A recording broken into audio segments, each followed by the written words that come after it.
Please stand for the Pledge of Allegiance. I pledge allegiance to the flag of the United States of America, to the republic for which it stands, one nation, under God, indivisible, with liberty and justice for all. Oh, say, can you see by the dawn's early light what so proudly we hailed at the twilight's last gleaming, whose broad stripes and bright stars through the perilous fight o'er the ramparts we watched were so gallantly streaming, and the rocket's red glare, the bombs bursting in air, gave proof through the night that our flag was still there.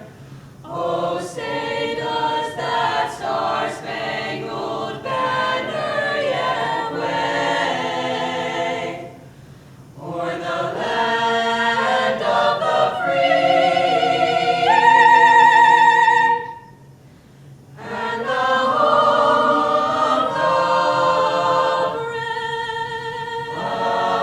the brave.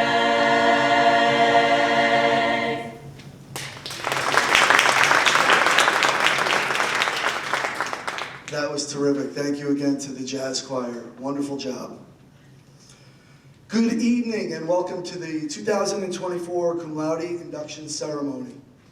I'd like to extend a warm welcome and huge congratulations to our 21 exceptional inductees who are here tonight. Before we commence, I want to take a moment to recognize the members of the Board of Education who are here with us this evening, as well as our district administrators, Dr. Lamia, Dr. Koltenecker, Ms. Cunningham. It's essential to acknowledge that everyone in the audience has played a significant role in nurturing and supporting our inductees throughout their journey at Byram Hills High School. To the parents who provided unwavering support, encouragement at every step of the way, to the siblings who've helped to keep them grounded, to the friends who stood by them through thick and thin, and to the proud aunts, uncles, cousins, and grandparents who have helped them develop their identity, I want to express my heartfelt thanks and deep appreciation for all you've done to help our inductees on their paths to this achievement. I love this ceremony and what it signifies for our school. First, it provides us with the opportunity to spotlight and celebrate these students whose outstanding academic achievement and attainment of scholarship set them apart. It's an acknowledgement of their hard work and dedication and their commitment to the values of excellence and lifelong learning that we cherish in our school community. Second, it allows us to honor the esteemed faculty members who are being inducted into the Cum Laude Society and to draw inspiration from their words of wisdom. Finally, this event holds a special place in my heart because it affords our inductees a chance to invite educators who have had a positive impact on them during their learning journey at Byram Hills High School. This tradition of inviting past teachers to partake in the celebration is a testament to the deep gratitude our inductees hold for our faculty members. This year, I extended invitations to Ms. Rebecca Barnum, Melissa Stahl, Steve Borneman, Jen Layden, Evan Horowitz, Dennis Covert, Caroline Matthew, Carly Sirocco, Lisa Squadron, Catherine Eshu, Stephanie Greenwald, Kelsey Smith, and Ms. Pat McElroy on behalf of our inductees. At this time, I would like them to stand so that we can express our gratitude for the profound impact they have had on this year's inductees.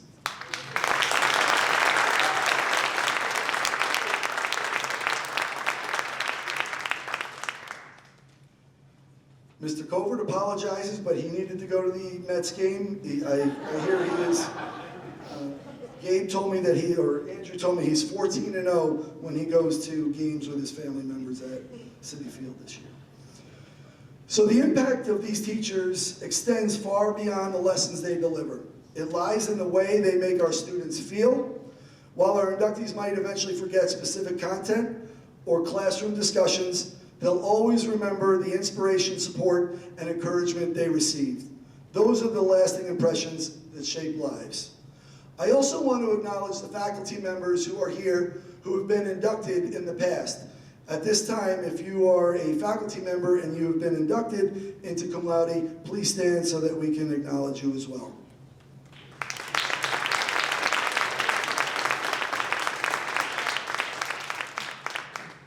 Thank you.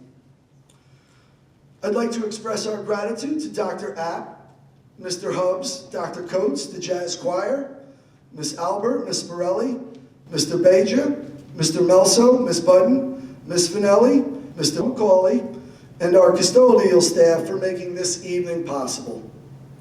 So at the start of every year, I have the privilege of going into each ninth grade mentor class and meeting with the new students. It's a chance to get to know a little bit more about them and give them some insights into our history as a school. They're really shell-shocked, so they probably don't even remember that I go into their classrooms, let alone have them write down their favorite quote, motto, or positive message.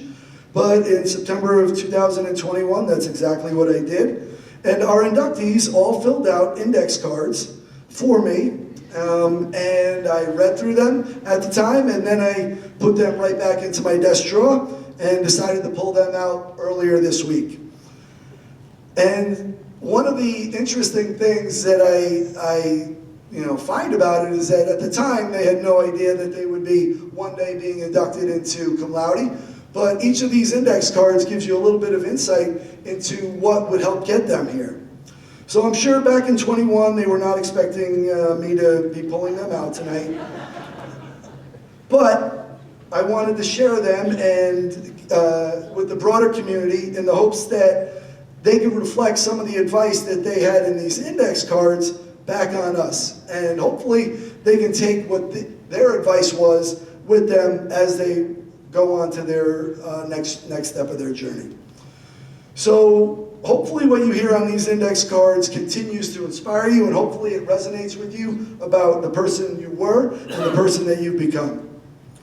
So I'm going to start off, and it was really interesting. I only do this because the four of them were all huddled together before the ceremony, and I went up and I asked Kira, I said, Kira, do you play soccer as well? I know you play lacrosse. She said, oh yeah, I play them both. And there she was with Julia, Emily, and JoJo, and their quote was, from Wayne Gretzky, you miss 100% of the shots you don't take. So maybe back then, I don't know, they had soccer on their mind.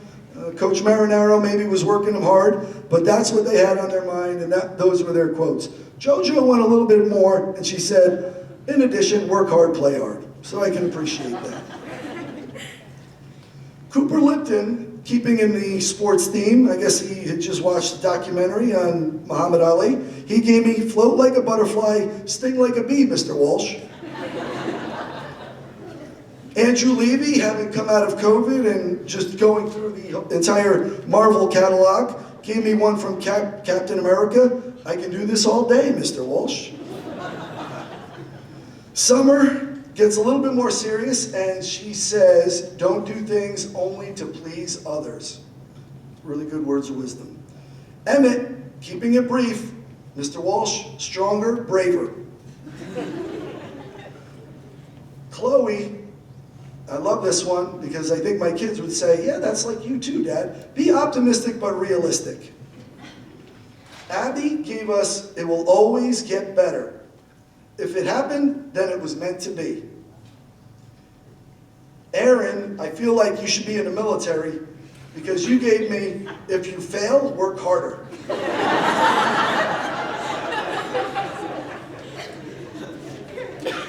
And Laurel gave us, and I have to tell you that Laurel wants to do everything just right, and I feel so bad because she didn't have time to finish her quote when I collected them back then. And I'm sure she's like, oh, this guy's collecting my card, now I don't have anything on it.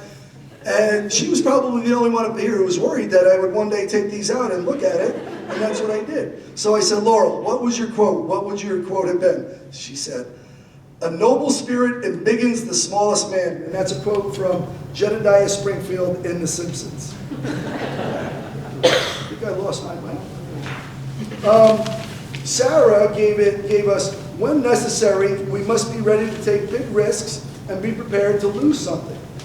Serena gave us what could be a song lyric, don't give up. Kaylee, a little bit more, gave us, you can do it, just keep trying, you'll get it done, you just have to believe. Mom and Dad, thank you, because that's probably what you were saying to her as she left for school in the morning. Casey gave us really one that could have been found in a fortune cookie. The treasure lies in the cave you fear to enter.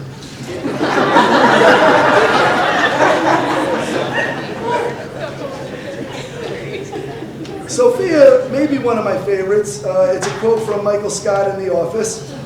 Sometimes I'll start a sentence and I don't even know where it's going. I just hope I find it along the way.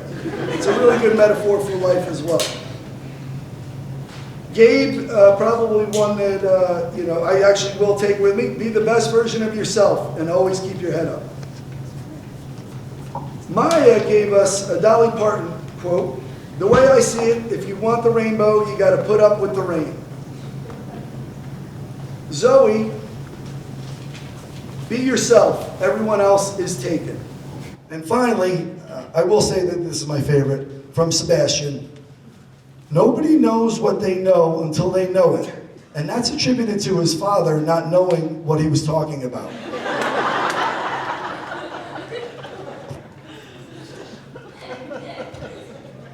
So I do thank you for letting me share that with everybody, and I do hope that, yes,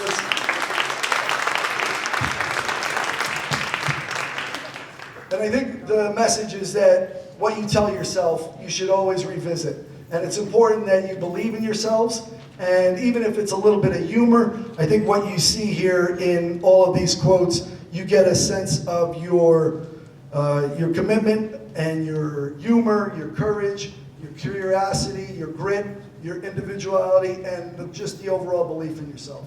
And it's important to remind yourselves of that from time to time. So again, thank you very much for being here this evening. It is now my privilege to introduce my esteemed colleague and friend, Miss Lisa Pellegrino, who will be delivering our cum laude address this evening. I'm delighted to see her recognized for her unwavering dedication and professionalism by the faculty members of the Cum Laude Society. And now, without further ado, I would like to invite Ms. Pellegrino to the podium with the working microphone. I'm going to start off with some thank yous. I'll start over there. We have our folks from the district office that I would love to give a huge thank you to. First and foremost, Dr. Jen Lamia, our esteemed leader. Thank you. Our right-hand woman in crime, Ms. Gina Cunningham. Someone who's been with me from the very start, taking my numerous phone calls, saying, what do I do? Dr. Tim Kaltenecker. Our leader of the high school, Mr. Chris Walsh, who also is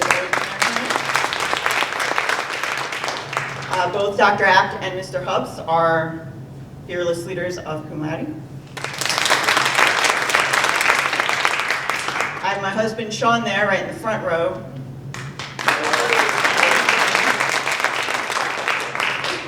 I'd like to thank the students that are up on stage, especially those that I have the privilege of working with this year. Fantastic folks, thank you. Please put a lot of applause tonight. And last but certainly not least, my department. I could not ask for a finer group of individuals to work with. It is a joy, it is a privilege. You make me look forward to every single day, and you make me leave every day with a smile. So, thank you.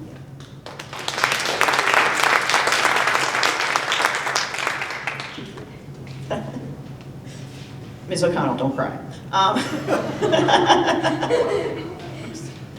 So when Mr. Hubbs approached me last year about being inducted into cum laude, he suffixed it with this caveat, please don't kill the messenger, but you have to give a speech. Little did Mr. Hubbs know that if you give me a microphone, I can talk about any topic for as long as I want. But I won't do that here, don't worry, I've been told 5 minutes. Don't worry about that. In fact, I knew sitting in the audience last year for the ceremony what I would be talking about. It occurred to me while I was watching the choir and the amazing performance that they gave. I thought to myself, that's it. Now, I'm sure most of you are thinking that I'm going to give some sort of analogy about how everyone in a choir has a part and you have to kind of come together and form some sort of unity as a group, or perhaps the tutelage of a choir director being able to elicit the best out of his singers. And while that's true, what this speech is really about is vulnerability. You see, when I saw the faces of the choir singers, I noticed something. They were vulnerable. And that can be a rare thing to see in a student, but an important one. They weren't just singing the notes, or even concerning with themselves with having the perfect pitch, but rather they were concerned with connecting to the music emotionally and letting that speak for itself. And it did. It spoke volumes. Because it allowed the audience to feel the music and not just hear it. As I said, vulnerability is an important part of a learner and a student. I myself spent years golfing alone for fear of embarrassing myself in front of someone. I would even have heart palpitations while the grounds folks would be working on the course and I had to tee off. But slowly I let myself be vulnerable. First by golfing with my husband, then with others in a league, and finally, just the other week, I was all set to golf by myself when someone from my league and her husband asked me to join on the spot. Was I still a little nervous?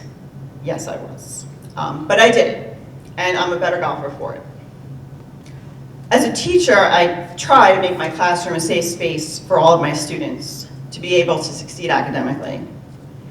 A place that allows them to build stronger connections between themselves and with me, and a place that celebrates mistakes as learning opportunities. A place for them to have a deeper understanding of the material. But this can only happen if I build a space that is safe for them to take risks. Recently, tragedy struck my town, but from this difficult time emerged a very powerful mantra. We don't worry alone. Implicit in this mantra is the importance of being vulnerable, not just with yourself, but with others. I am proud of my 3 boys and their ability to be vulnerable. Our youngest, Xiaodi, who not even a year ago moved at the age of 6 from Taiwan over here and put his trust in complete strangers. Of my oldest one, Christopher, my mini-me, who every so often, as we have our late night chats, before bed lets me into his deeper thoughts. And my middle guy, Matthew, who makes it so easy for anyone around him to feel safe and to feel vulnerable, and from whom I have learned, even just a little, how to do the same. Vulnerability is an interesting thing. As adults, we're still wary of it as we often preface a conversation with, I'm going to be vulnerable with you here. As parents, we relish these opportunities, however painful they may be in the moment, because it means that you trust us. Students, if I could leave you with one thought, it would be to allow yourself to be vulnerable, both as a learner and as a person. Continue to keep this vulnerability throughout your senior year, your college, and beyond. I can tell you, as parents, we too feel vulnerable, watching you take risks and face challenges, but we trust in your ability to learn and to grow. But always remember that you have a room full of adults here that, no matter the mistake, will embrace and support you with open arms. Thank you.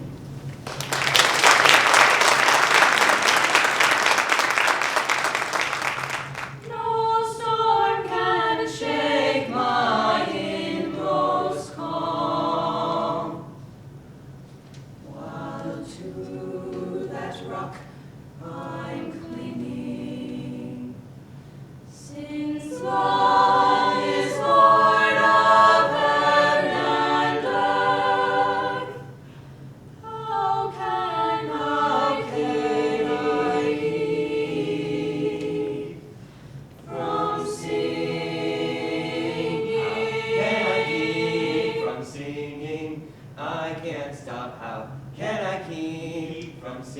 singing. I can't stop, how can I keep from singing? I can't stop, how can I keep from da-da-da-da-da? Oh, my life flows on in endless song. How can I keep from singing? I'll lift my voice the whole day long. How can I keep from singing? My way is clear, my burden's light. How can I keep from singing? Oh, I'll keep praising through the night. I can't stop. I can't stop. No way I can, no way I can, I can't stop. Tyrants tremble, sick with fear. How can I keep from singing? And friends rejoice from far and near. How can I keep from singing? I'll lift my voice up to the sky. How can I keep from singing? And sing your praise until I die. I can't stop. I can't stop. No way I can, no way I can, I can't stop. But though the darkness may draw near, there's no room for sorrow here. No sorrow. Let the tempest loudly roar. Let the tempest roar. I'll stand and sing some more. Sing through the storm and through the air. I can hear it sound and echo when I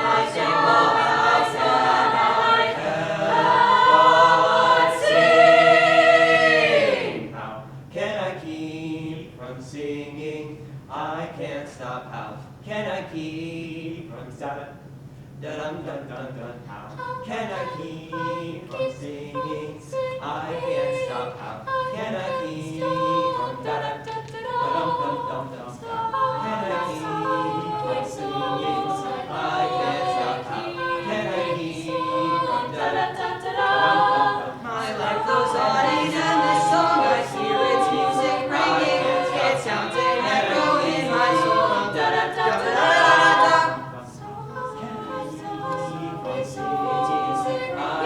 It sounds an echo in my soul. Da da da da da da da da da da da da. No way I can, no way I can, I can't stop. No star can change. No star can change. My inmost calm, while to that rock I'm clinging. Since love is Lord, of heaven and earth, how can I keep? How can I not sing? How can I keep from singing?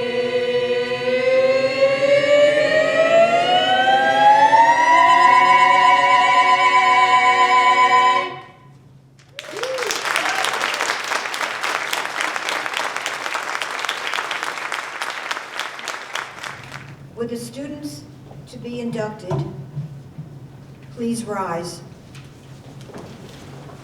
The distinguished record you have made at Byram Hills High School has won for you membership in the Cum Laude Society. This society is a fellowship of scholars whose purpose is to recognize excellence in academic work. As you pursue your education, it is our hope that you will accept the honor of membership in this society as a responsibility to the ongoing search for greater understanding, knowledge, and peace on this earth. Kira Eckhart.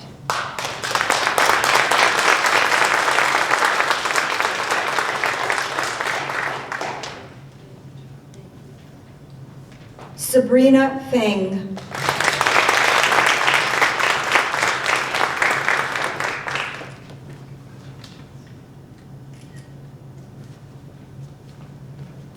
Laurel Fox.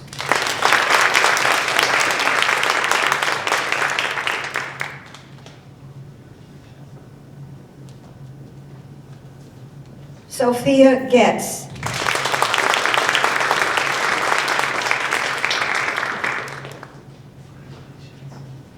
Gabriel Goldman.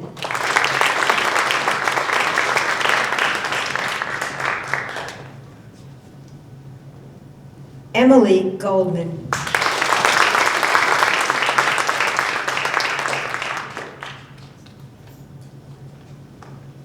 Casey Goldstein.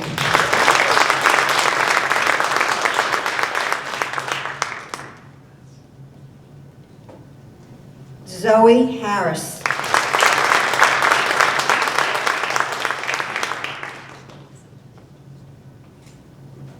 Chloe Cole.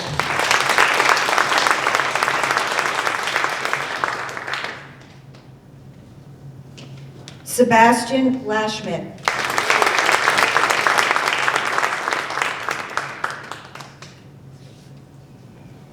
Andrew Levy.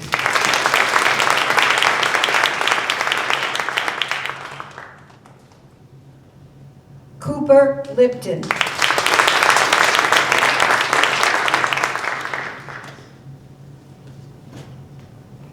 Julia Maharis.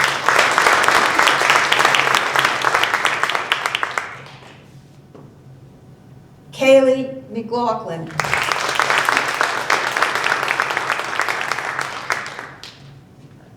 Serena Metch.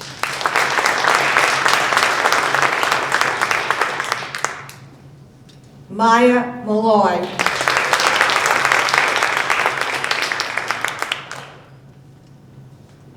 Sarah Park.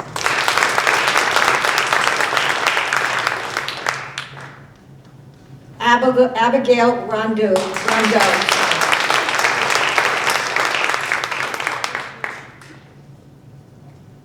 Aaron Stein.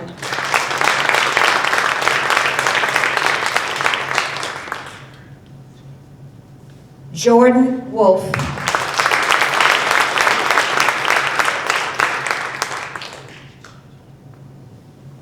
Emmett Wolin.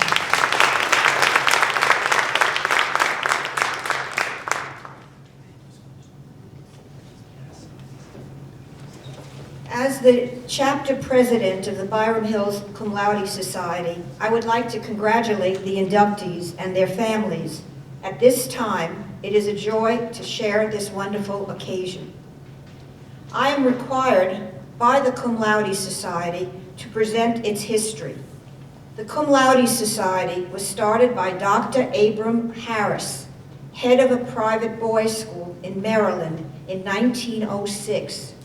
It was modeled on Phi Beta Kappa as the high school equivalent to recognize the scholastic achievement of seniors. Charters were only granted to schools of superior academic quality. Girls were admitted in the 1920s, and today there are over 350 chapters. Students who are selected must still demonstrate the original qualities of excellent scholarship: intellectual curiosity, stamina, a willingness to take a heavy workload, a desire to learn and to excel, and a consistency of performance. It should also be noted that our students have excelled in other areas as well, in school clubs and activities, community service, athletics, volunteer work, and leadership positions. You are to be commended. On January 8th of this year, my college roommate, Kathy, died. She had been ill for many years, but had a rich and fulfilling life. She was a labor mediator working for Pratt Whitney Aircraft. It was hate at first sight when Kathy and I met as freshman roommates at Vassar College. Kathy, from Raleigh, North Carolina, was from an old Southern family. She could trace her family back to the Civil War and beyond. I was from Long Island. My grandparents came to the United States from Ukraine in 1913, a very good time to leave Europe. But eventually, we became best of friends. We were both history majors. After graduation, we went our separate ways, but we talked every Sunday afternoon about everything: work, friends, family, politics. With her passing, I was totally surprised at the emptiness that I felt. On Sunday afternoons, I would look at the clock and the quiet phone. I never expected to feel so lonely. There is now an ongoing loneliness epidemic in this country. It was a major story in the New York Times Magazine on Sunday, September 1st of this year. The article, All Alone by Matthew Scher, discussed why this epidemic of loneliness has been so enduring. The Cigna Insurance Company offered some interesting statistics. In a 2017 survey, 46% of Americans surveyed reported that they felt sometimes alone or always alone. 2 years later, in 2019, that number had increased to 52%. People were also asked if they had the following feelings: sadness, anxiety, fear, and heartache. 36% said they were chronically lonely. These feelings were most acknowledged by people 18 to 25 years old. Not surprising, more people reported being lonely now than before the COVID epidemic. Japan and the United Kingdom accounted for the highest rates of loneliness. The governments there even appointed ministers of loneliness to deal with the crisis. A recent book, The Anxious Generation by Jonathan Haidt, currently on the New York Times bestseller nonfiction list, noted that Generation Z, people born between 1997 and 2012, are the loneliest age group. The reasons given included the spread of smartphones, social media, and overprotective parenting. Haidt calls this a great rewiring of childhood, with symptoms of sleep deprivation, attention fragmentation, social comparison, and regular loneliness. Marriage rates in 2024 are lower than those were in 1950. One-person households have tripled to 29% of all households. A 2023 Gallup poll reported that only 20% of the United States population attends weekly religious services. In my 2000 cum laude address, that's 24 years ago, I spoke about a new book, Bowling Alone, by Robert D. Putnam, a political scientist teaching at Harvard. I was surprised how relevant Putnam's words are today. He had identified the idea of social capital, which are social networks that provide values and connections for us. These organizations enriched and created the fabric of our social lives. They included membership in civic organizations, labor unions, parent-teacher groups, women's clubs, scouting, fraternal groups like the Lions, Elks, Rotary, Kiwanis, and bowling leagues. Putnam wrote that the bowling leagues provided purpose, friendship, and goals for their members. When I was a child, for example, my mother looked forward to her monthly garden club meetings. Even though the number of Americans who bowled in 2000 increased, the number of people who bowled in leagues decreased significantly. Membership in other social organizations also began to decline, starting at the beginning of this century. Loneliness affects us when there is social change. We cannot recreate the idyllic past, there ever was one. We must adapt and go further. Technology and the internet can promote togetherness. It will be a learning process for your generation to acclimate to new ways as a regular part of our lives. You have gotten an excellent foundation here at Byram Hills. Cherish your remaining days here. Appreciate the knowledge and skills that you are learning. Appreciate your teachers and friends. Strive to make a difference and do good. Don't be complacent. Use the unexpected in your life and the occasional failure to make good choices. Don't be afraid to make mistakes. Use one of Silicon Valley's favorite excuses for making mistakes, an old Thomas Edison trope. You didn't fail, but found 10,000 ways that it didn't work.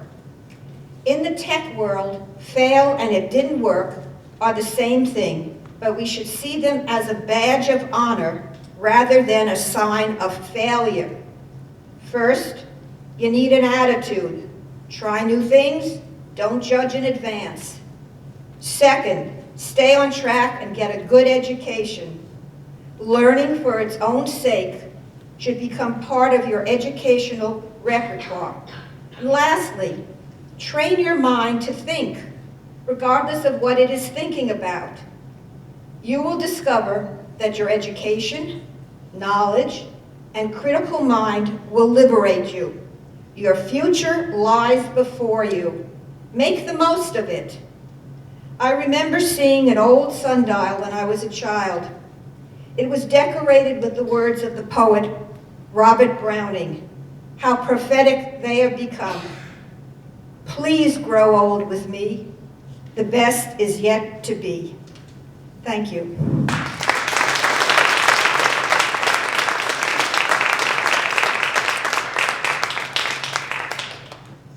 I would like to recognize the distinguished faculty and administrative members of the Cum Laude Society.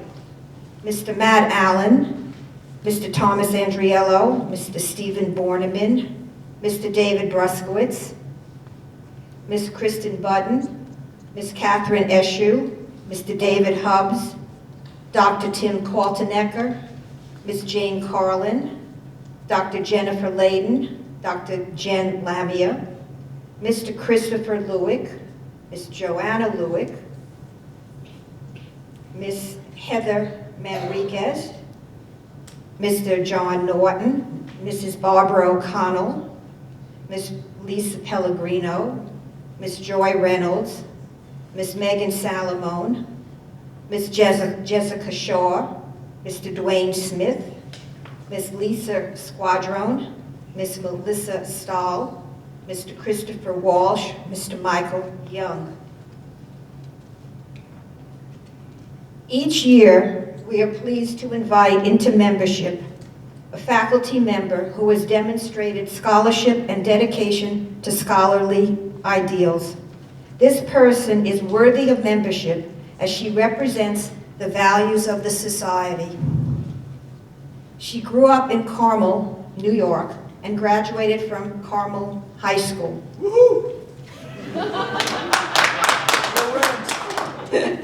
She graduated from Sacred Heart University in Fairfield, Connecticut, with a degree in mathematics.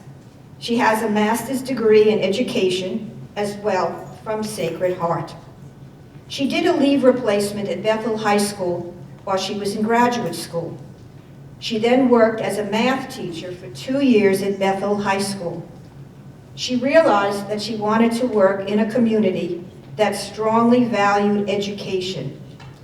In 2004, she found her way to Byram Hills High School.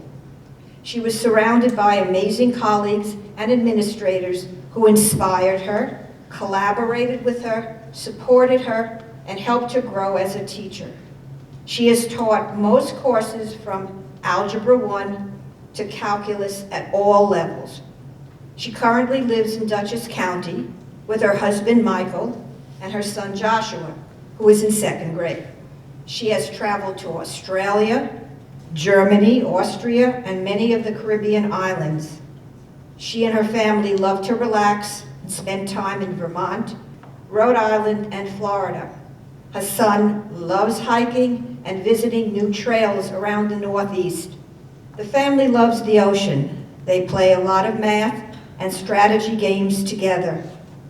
She is an avid reader, just completing the Poisonwood Bible, The Anxious Generation, and Infinite Powers, How Calculus reveals the secrets of the universe.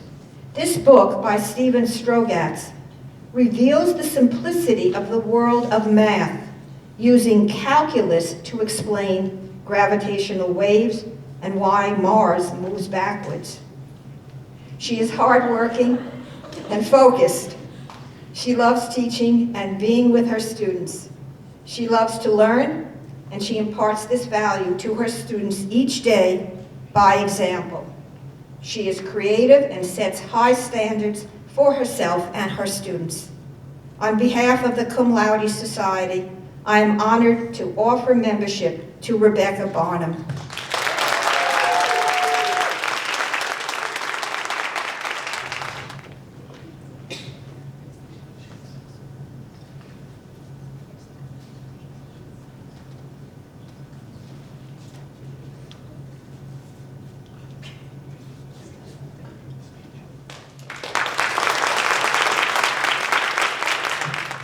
Congratulations once again, Ms. Barnum. Thank you, Dr. Abt. And once again, let's give a round of applause to all of our 2024 inductees. I think what gets lost because they can do school is the hard work that actually goes into it. I think people think, they're very lucky. They're not lucky at all. They actually work their tails off. And I think that's something that gets lost a lot of times, and I do want to make sure that they all understand that we see it, we appreciate it, and it is one of the main reasons why you're here is because of the work that you put into it. So, congrats. But once again, thank you for being here. Congratulations, inductees.